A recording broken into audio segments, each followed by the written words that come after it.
So, welcome back to the Michael Ellis Show. This is episode 7, and today we're creating engaged audiences with Wilhelm. So, how are you today, Wilhelm? I'm doing amazing. I'm super stoked to be on your show, Michael. It's my pleasure. And whereabouts in the world are you from? I'm in Sweden. Sweden. Nice. What's it like? What's it like over there with the coronavirus? Are you on lockdown? Sweden's been taking a very special approach. We've been like the only country that's had like no lockdown because of our laws. We weren't in the Second World War, which means that the government can't tell the people that you can't go outside. So we've had quite open restrictions and such, which worked pretty well until about this fall, I'd say, of 2020. And it's been a bit rough now for the past few months, but I'm hanging in there. Brilliant, brilliant. Completely different in contrast to over here in the UK. It's been quite a horrendous ride for a lot of people over here. But anyway, this is not why we're here. Let's move on and start talking about why we are actually here. So, you have a fantastic Facebook group that's got over 1,500 members in it. When did you start that Facebook group, and how long did it take for you to start getting traction in there? Yeah, thank you. I started the group in about April 2019, I believe, is when I first got started. At first I was just sharing what I learned. Literally, I was going through courses, I was learning from my mentor, and I was just sharing that with my audience. And that was really the whole thing. That what it was all about. It was just me documenting and sharing my journey and helping people. And I think the title for this live and this interview is so fitting. Engaged audience. I think what's most important is you create a real relationship with people in your audience, and that's what I started doing, and that's how I also saw more traction coming as I started building real relationships with people. They were more than happy to join my group and see what I got going on inside. Yeah, fantastic, fantastic. Well, um, I don't see much in the ways of other many other income, traffic sources that you rely on. So, is most of your traffic source come from your Facebook group? Yep, exactly. That's where I've built my audience, built my main platform, and yeah, it's all off of Facebook. It's I get traffic to my Facebook group from other Facebook groups too. I mean, if you think about it, Facebook is the biggest social media platform on earth, so you don't have to create any of the traffic. They've already done that. It's already on the platform, and they've done a great job congregating people based on beliefs, communities, pain points, goals, and values inside of different Facebook groups. So that's where I get most of my traffic. And yeah, then I try to get them back into my world and into my Facebook group, or really create that safe space and community with them. And so that's my main source of traffic, pretty much the only one almost. And through my Facebook group, I also build my email list. Hmm. Yeah. So, how do you build your email list through your Facebook group? Because a lot of people get stuck on this. I mean, some people turn around and say have the email address in the question. Have a requirement for an email address in the questions and answers on entry. Some people turn around and say don't do that. Instead, provide lead magnets within the Facebook group. What's your take on it? My take is that you are missing out if you're not, like you said, like the 3 questions. When people join your group, you can have them answer 3 questions, and that's great for you to gather intel on what they want to learn about, where they're at in their journey. And most importantly, like if you have a free lead magnet, tell them in those questions, like the question should be like, hey, where can I send you my best free whatever that might be? Enter your email address below. And that's what I do. I have a Google Chrome extension that pulls that information, that the email address, and shoots it directly to my autoresponder. So I just have to accept them into the group, and it sends them out an email, and they're on my email sequence. So it's without a doubt, like you don't have to that way you don't have to convince people 2 times to give you their email or to join you, right? First off, they have to join the group, and then they have to sign up for an email as well. You have to sell them again within the group, and you don't even know if your post is going to reach them. Well, I'd rather just accept the people who are serious about it and want my stuff because they believe in what I do and they want my help, and therefore they give me my email address, and I don't have to sell them again on it. That's fantastic. It's yeah, that is. I would recommend people do it the exact same way as well, especially the use of automation to pull that email address out of there and into your autoresponder automatically. Yeah, saving exactly. you time and also making sure you don't lose them leads. So how does your email list affect your Facebook group? Do you use your email list in tandem with your Facebook group to bring people back into the group? I think you got cut off. No, we're all good. Yeah, that's exactly that. That's one part of it. Of course, I've got other pages where I send people to, but like you say, like I want people to come back into my Facebook group and engage, because the more engaging my Facebook group is, I know that the more the Facebook algorithms is going to promote my Facebook group organically to other people. Like it's going to show up like similar groups or groups you should be joining. And the more engaging my group is, the better for me. The more people will see my posts, because every time I make a post, like I said, like over 1,000 people don't see them. Might like be a tenth of that. But the more engaging it is and the more other people engage, the more they will see my posts, because Facebook will promote that in their feed organically. And so, yeah, I do send people back to the Facebook group. I mean, for lives I do, for trainings I do, for if I'm promoting something and things like that. So definitely do. And but also, of course, use my email list to send it straight to my page as well.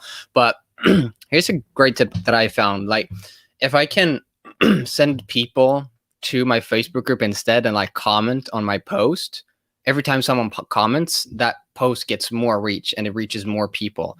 So if I can get them to, instead of just going to the page, I get them to go to my group, comment, so more people can see it, and then they get to the page anyway.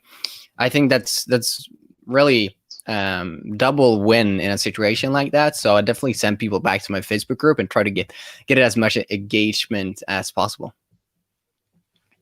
Yeah. I think that's something that I see a lot of Facebook owners missing out.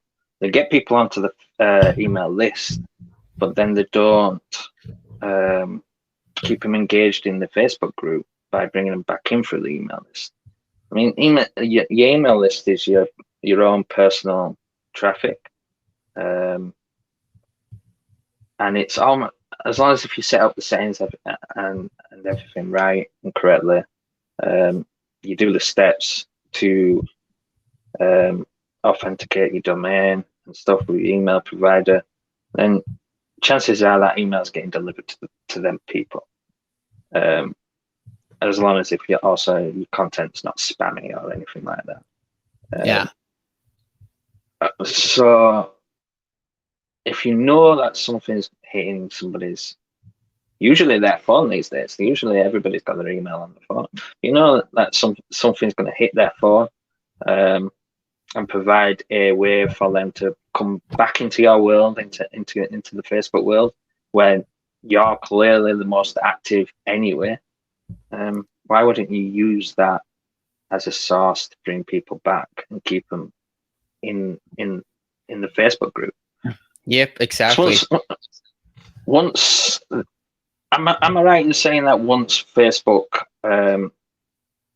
starts seeing that people are not that they're not engaging with the content within a Facebook group, they start showing the posts from that Facebook group less and less? Am I right in saying that? Yeah, exactly. That's exactly the case, right? That's why you want people to be as engaging as possible. I mean, I have members in my group that probably they don't know about the group. They haven't seen a post in my group for over a year, because when they joined the group and when they like they first initially joined, they weren't active in the group. So now that they're still in the group, but they're not engaging with it, like Facebook's not going to keep recommending them that, because they want people to stay on their platform. And if people are not engaging with something, it probably means they don't like it, right? So they're not going to keep showing that and taking space in their feed when they could be showing them other stuff that they would instead engage with. So yeah, you're right about that. Good point. So how do you monetize your group, and how did you face any challenges in the beginning in terms of monetizing your group and stuff? Yeah, I think I did in the beginning, not for other reasons than you would think probably, and it's just because I was so new at it, and I didn't have the right skills, right? Not in terms of like, because I had so many few in the group though. I could probably do better with people right now, like the half size of my group, because they be better quality people, right? Well, how I monetize my group, really, I use my Facebook profile and my Facebook group, like that's my funnel. I don't need like 4-step funnel because I sell them inside of my Facebook group, inside of Messenger, and on Facebook. So it's really not. I mean, a funnel is great for automating, but I usually more use like one page because I'm an affiliate, right? But the way I monetize it, I think talking about building an engaging audience and monetizing go really hand in hand, because I think what most people miss out on is, first off, they try to be this big shot, the big hero, the big guru in their Facebook group, right? And that's really not, like, your audience can't relate to that, right? Like I keep telling my people, like, hey, I'm the underdog. I'm just like you. We're all underdogs fighting against the big gurus, right? Like that's my mission. That's what I'm telling my people, and it makes it way easier for them to relate to me, and gets them more engaging and gets them to like, know, and trust me even better. And that's the focus, like really getting them to like, know, and trust me, and creating that relationship with them. So a lot of the people that are active in my Facebook group, I chat with them daily. Or weekly at least. I have conversations with them, and I really try to focus on that relationship because it's so vital. Meanwhile, everybody else is spamming their link using ads, this guru, that guru right there, email, buy this course, buy that course. There's so much noise out there on the internet and in the marketing space that if no one's really showing that they care, no one is showing that they truly want to help someone get success by reaching out to them. It's all ads, it's all emails, it's all buy that course, buy this course. And I can really stand out. And that's the advantage we have as underdog, is really standing out and having that more one-on-one connection and just building a relationship with our audience in a true, real, genuine way that you don't see gurus, or whatever you want to call them, have or being able to do. So being an underdog like that, we have a massive advantage. And that's really what I utilize on. And that's how I then monetize the group too. That's brilliant.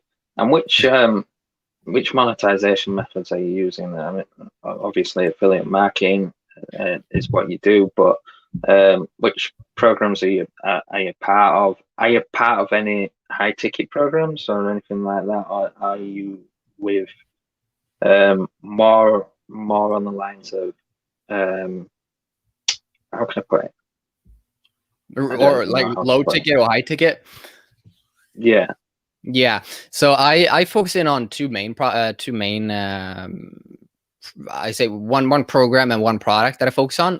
One being Sales Funnel Mastery, which is a course, more high ticket, by my mentor. That's what I promote. I've gone through it myself, and I'm a student of his, and I'm also a coach inside of his program. So it makes sense for me to promote that. So that's one course, and it's more high ticket. So I think that's something I've learned too. The quicker you can get to high ticket, and you can honestly start with high ticket, especially as an affiliate, go do it. Honestly, it's not that low ticket is bad or recurring monthly commissions are bad. That's a great thing, but high ticket allows you to really have more freedom. And the second one is ClickFunnels. Now, people might be thinking, ClickFunnels, isn't that low ticket? No. They have 6-month plans. They have 12-month plans. The funnel scripts is like what, $300, $400 commission too. Now I would say high ticket is like over $500 commission or over $1,000 product. And the 6-month plan is $1,000 product.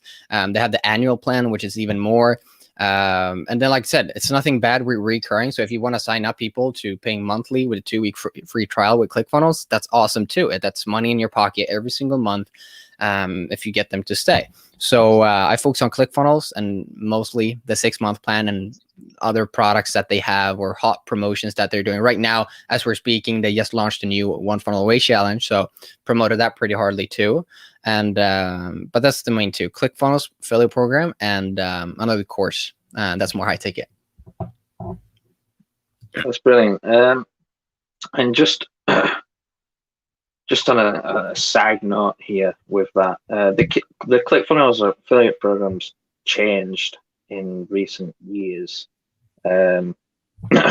which means that for the beginners out there, the cap, I believe that the cap promote the high ticket stuff straight away.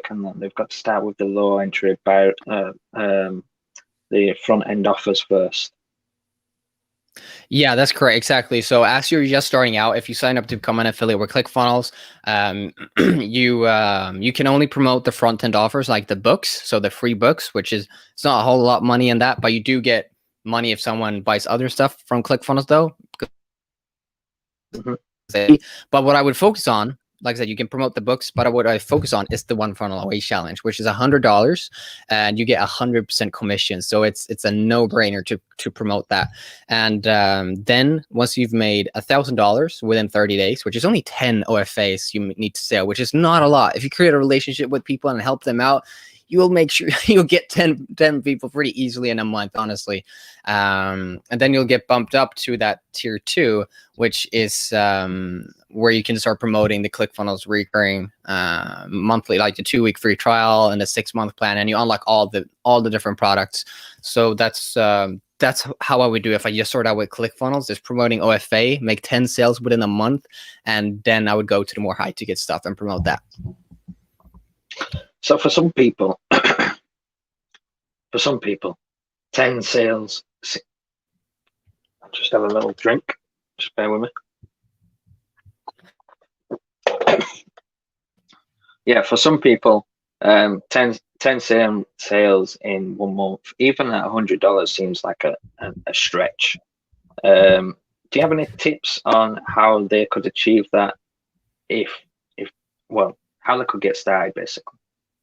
Yeah, for sure. Yeah, and I understand that. I mean, I was a broke college dropout when I first got started. I dropped out of college, tried online marketing for over 1.5 years. Nothing worked for me. I was in debt. So I totally know what you're talking about. And to get those 10 sales, here's what I would do. Like I said, the traffic's already on Facebook. I would find the Facebook groups where your dream customer is hanging out, the people that you want to help, and just start being the guy in those Facebook groups. Like, I'm talking about the guy. Everybody in that group should see your name. They should see your profile picture every single day. Be supportive, be encouraging, help people, answer every single question, and make posts of your own, and start creating a relationship with those people. As you help someone, send them a friend request, send them a message. As you create a post and people engage with you, send them a friend request, send them a message, connect with them, see how you can help them, see what they're working on. And if you keep doing that, I mean, there's thousands of people in this group. You're not really limited. So the more you're being the good guy, being the hero in those Facebook groups, the more people you will connect with. And that's a bigger chance. That's more people that you can then sell into OFA. I mean, if you do that, that's how I got started. If you do that, you like reach out to 30 people a day. That's like over 200 in a week, and you only need to make 10 sales for a month to get bumped up to the tier 2. You can definitely do it. And that's how I would start. Like, start organically and focus on creating relationships with people, because the traffic's already out there. It's in those Facebook groups. Become the hero, help them out, show that you care, and if it's a good fit, then recommend something like the OFA for them.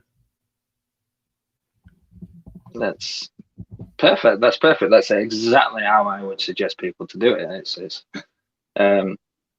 when you're first starting out, relationship building is really key, and it's what's gonna propel you forward a lot faster than anything else. For sure. So that's great tips, man. Great tips. I love it. So you just mentioned that you're a college dropout. Yeah. What were you studying at college? So I'm I'm from Sweden, like I said, and after high school, I didn't know what to do. My dad suggested, well, why don't you go over to the U.S. and we start looking over into it, and so I decided to, I wasn't sure what else I was gonna do. Like after high school, like the only two options that you have, like get a job or go to study to university, right? So I didn't want to get a job. I'm not a big fan of the 9 to 5, so I'm like, okay, go over to the US. I'd already been there, familiar with the country, and it got me a good chance to play football at the same time, or soccer as they call it. And so that's what I did. But about pretty early into my college career, I suppose you could say, I realized it wasn't for me. I was getting great grades, almost straight A's, and I in Sweden I wasn't that good of a student, but here I was a top student. I got athlete of the week, playing amazing football. So things were really good on paper, but inside of here and inside here, it was just not what I wanted to do, and I knew that there was more that I was meant to do, and more I wanted to have a bigger impact, make more money, live a better life than I knew that I would achieve if I just get that 4-year degree and have a level entry job and that whole shenanigans. It just wasn't for me. So I took the toughest decision of my life to drop out. I was studying sports management, though, to answer your question. But yeah, I was only about half a year, so didn't get too far into it. Great. And so following that, you dropped out of college. How long did it take you to come across affiliate marketing and choose that as your industry that you wanted to go into? Yeah, it took me about a year and a half or so. I dropped out. I had already started like studying a little bit at college from these online entrepreneurs and gurus and buying different courses. And that's what I continued doing in Sweden, like buying whatever courses that could fit me the best. And I tried running an agency here in Sweden. I tried doing drop shipping and e-commerce. I tried doing design jobs and freelancing. I tried a bunch of stuff. And affiliate marketing and having a mentor that helped me with that was really what set me free, because I didn't have to have my own product. I didn't have to have my own service. All I needed was referring people to something that I found helpful myself. So it's like a win-win-win situation. It's a win for me, it's a win for the customer, and it's a win for the company that I'm promoting to. So yeah, about a year and a half, and during that time, I had made no money. I'd made my first dollar online with drop shipping, but I wasn't profitable. And it wasn't until affiliate marketing, and I did it organically, like I explained, like with Facebook groups and such, that I first got profitable. And it took me, believe it or not, it took me 2 days to become profitable with ClickFunnels as soon as I signed up, because I did it organically and I started doing affiliate marketing. Yeah, that's awesome. So for that year and a half where you were struggling, you were going from one thing to the next thing to the next thing to the next thing, trying to get something to work. How did that feel for you? How did that feel? What emotions did you go through? Dude, that was I mean, I'm only 23, but that was the toughest time of my life, honestly. Dropping out of college was by far the hardest decision that I've had to make. I mean, it doesn't sound like a big deal when you talk about it, but you have to understand, like, I flew across the world, left my family, left my world behind here in Sweden to try this new thing over there in the US, and everything was going great. So everybody back home thought like, oh, he's doing amazing, soccer athlete of the week, getting good grades.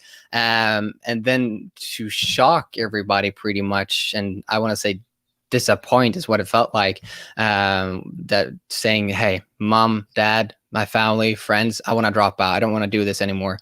That was tough. That was really hard. And but I had to do it. I felt this calling inside of me that I wanted to do something more, wanted to be more. And I flew back, faced a lot of judgment, faced a lot of questions.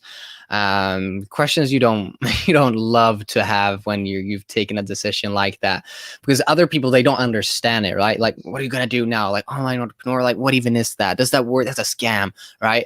So it was tough. it sucked. And that went on for about a year and a half. And but I think Throughout all that time, did the judgment continue?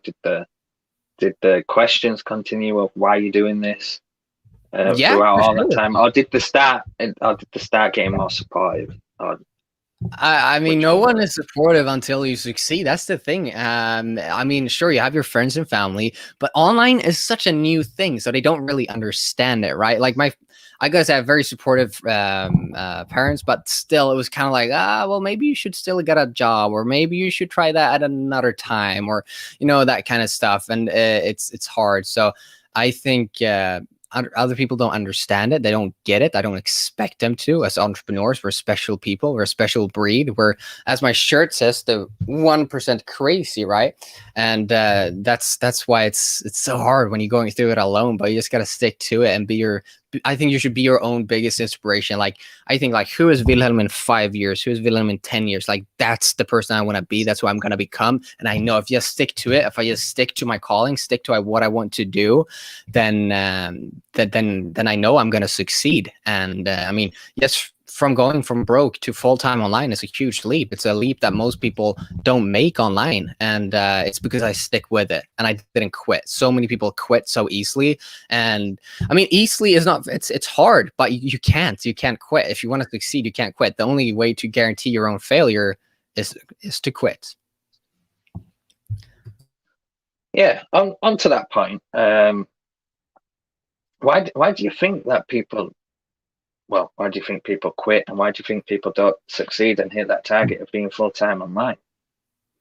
I think it has to do with pain and pleasure. Either it's too much pain going through it and they're not ready to take it. They're not ready to spend the extra hour, waking up the extra hour. They're not ready to stay awake 2 extra hours. They're not ready to take the pain of the judgment, of the questions of when is that online thing going to work? Ha ha ha.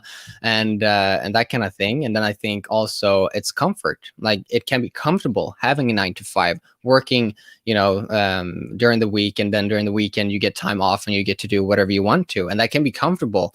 And there's really no reason. Like, sure, it would be amazing to be able to travel the world. It would be cool to have a lot of money. It would be amazing to have bigger impact, but I kind of still have it good like I do. So like maybe I shouldn't strive for that amazing life. So I think it comes down to that, and not really striving for it enough. Not really striving for it enough. Yeah. I believe that people lack action more than anything else. They're just not willing to put in the action steps over a long period of time and stay consistent to get where they want to be. And I really seriously believe that. And that's due to many different things. But if people just give themselves a kick up the bum and started taking action, they'd be a lot closer to where they wanted to be. 100%. I couldn't agree more with you. And like you said, like taking action. And I think that's not being willing to do the work. I think that comes back to like, well, it's a lot of work. I'm not ready to do that. It's easier to just fall into the 9 to 5 line and keep doing what you're doing, right? It's just easier. And I think that's why one of the reasons why people lack action. And like, I think it comes down to action too. Well said, Michael. Mm-hmm. I'm not going to lie to you. Like for 10 years of my life, I was exactly the same way. I would want to do these things online. I'd want to better myself and get ahead in life and be an online entrepreneur, and such forth. But I'd always fall back into the comfort zone of the 9 to 5. I never really pushed myself to actually go out there and do the work. Now that has all changed, and it took a lot for it to change. But now I don't see myself going back to a 9 to 5. And that's the one thing that scares me in all this is what happens if one day I lose it all and I have to go back to the 9 to 5. I have to go back to working the job. Yeah. So that's now motivation for me to continue going as much as possible and work things out, because I don't want to be that person anymore. Yeah. I love that. I Which love to hear it. And like you said, like sure you were that for like you said, like 10 years of your life. It's tough, and you didn't feel like, you probably, like, maybe you were comfortable, or maybe you didn't feel that pain to get going. Now, to add to that, I feel lucky and blessed to feel that calling that I did so early. I mean, that could have happened 4 years down the road. That could have happened after I got my college degree and had even more in debt, right? I feel like I was very lucky to have that epiphany myself, that, man, this is not for me. I want to do more. I want to be more. I want to help more. And I think for people, it comes at different points in their life. And I was just lucky that it happened so early, relatively, for me and myself. So where do you think you're going next? What do you think's what's the plans for you and the business of you? Because let's be honest, you're a personal brand business. Um, do you think you'll bring out your own course, your own coaching, your own products? What's the plan? Yeah, my plan right now is to hit the ClickFunnels Dream Car Award, which is basically when you refer 100 people ClickFunnels, they lease your dream car. That's my main goal for 2021 here, to hit that and become a dream car winner. And after that, I do see myself creating my own course or a program or so, because I have a lot of knowledge that I can only best give out in an organized manner with something like a program. So right now, main goal is to dream car, and then after that is when I'm looking to create my own product. That's brilliant. That's brilliant. And do you see yourself venturing out of Facebook and moving to other traffic sources, or are you just gonna stick all Facebook? I believe I will be moving to others too. Facebook is my main and will remain my main platform for now and for the future that I see. But I will be moving to others as well. It's a bit like, don't keep all your eggs in the same basket. You can't always rely on just one traffic source. Facebook is great, Facebook is fantastic, but what happens if something changes overnight? You could lose it all. Yeah, exactly. It's like what Russell talked prospect. about in this book right here. Like, when is the storm coming, right? So yeah, I think like you say, it's always good to, and you always want to build your own email list. I think that's the most important thing, and creating your own traffic source, like you said. So other than Russell Brunson's books, which you've just shown there, which is Traffic Secrets, Expert Secrets, and .com Secrets, what other books do you recommend for people? Are you a book person?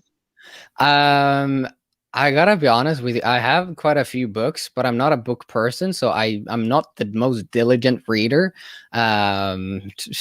Which that's better, because if you don't have many books, that means that something's had to have grabbed your attention for you to have that book.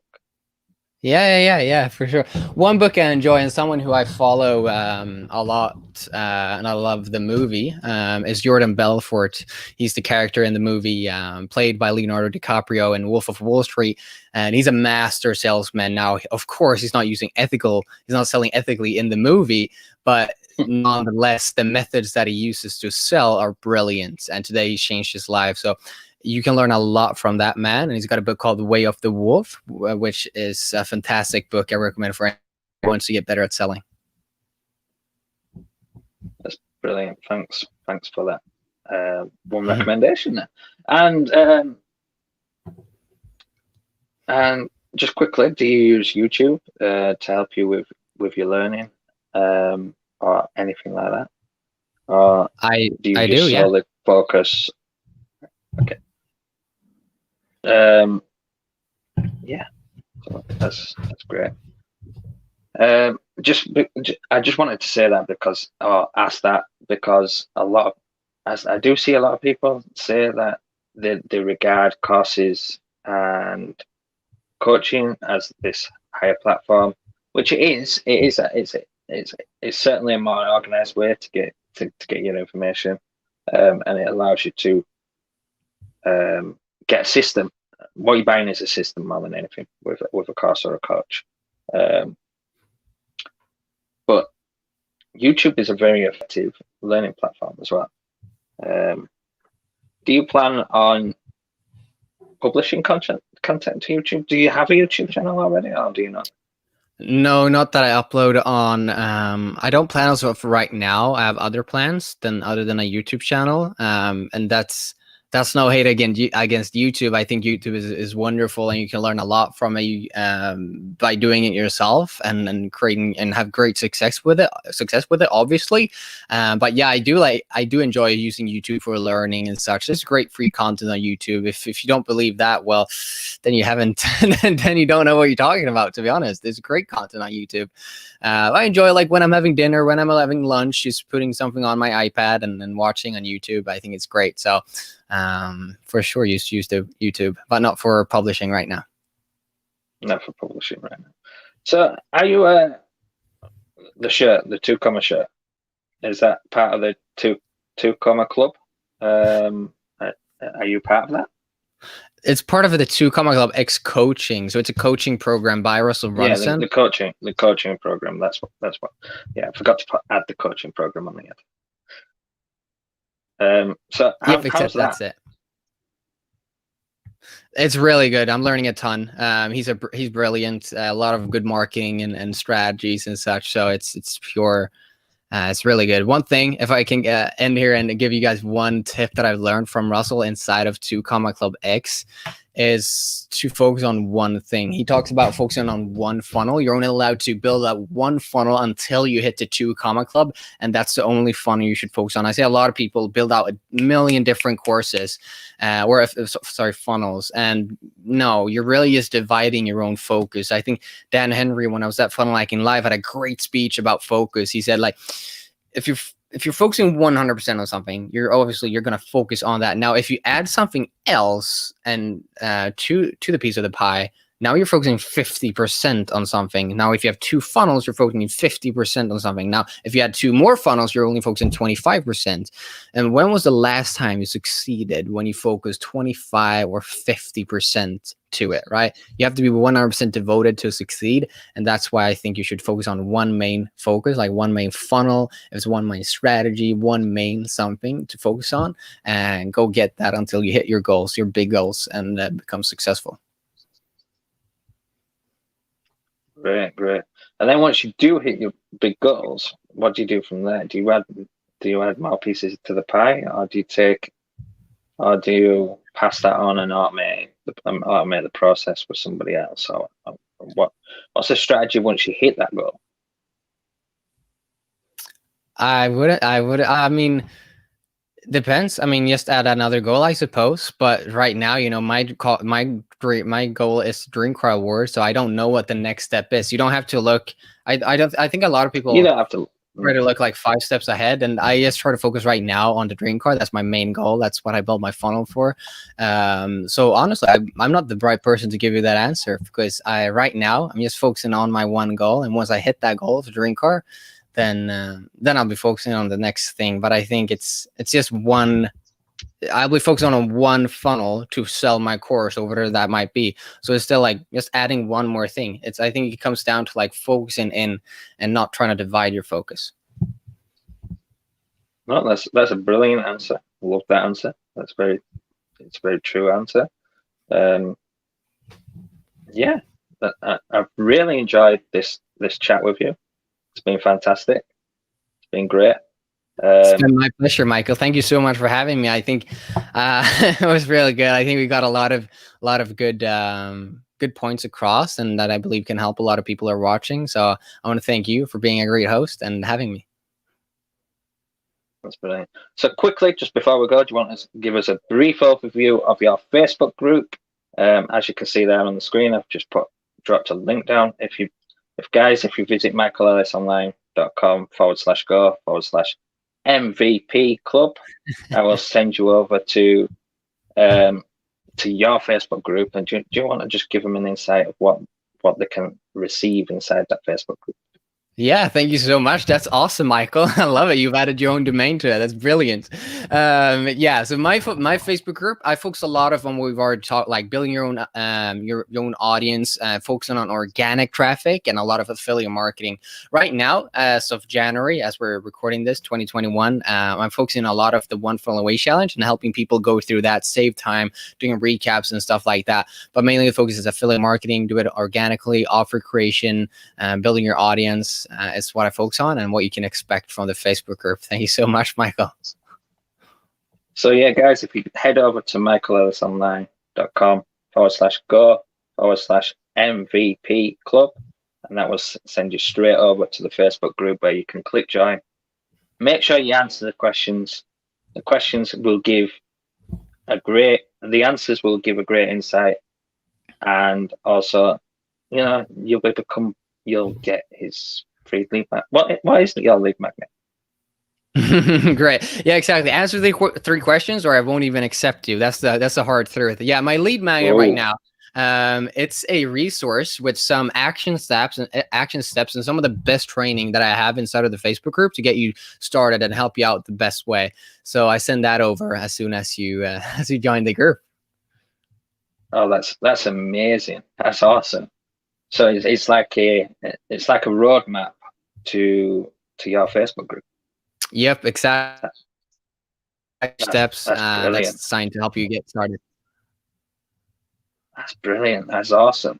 Take note of that, guys. Take note of that, guys. If you build up your Facebook group, and you've got some awesome content on there, right? The next steps, once people join the Facebook group, it's where people get lost. It's where people lose the momentum in the Facebook group, and it's when all of a sudden they're not seeing Facebook group posts anymore because what they went in there for, they haven't been able to find. So this man's got the answer for the next steps, and that is awesome.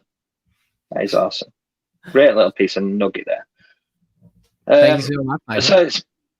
So it's a pleasure having you on the show, and it's a pleasure hosting for you guys at home. And we'll see you on the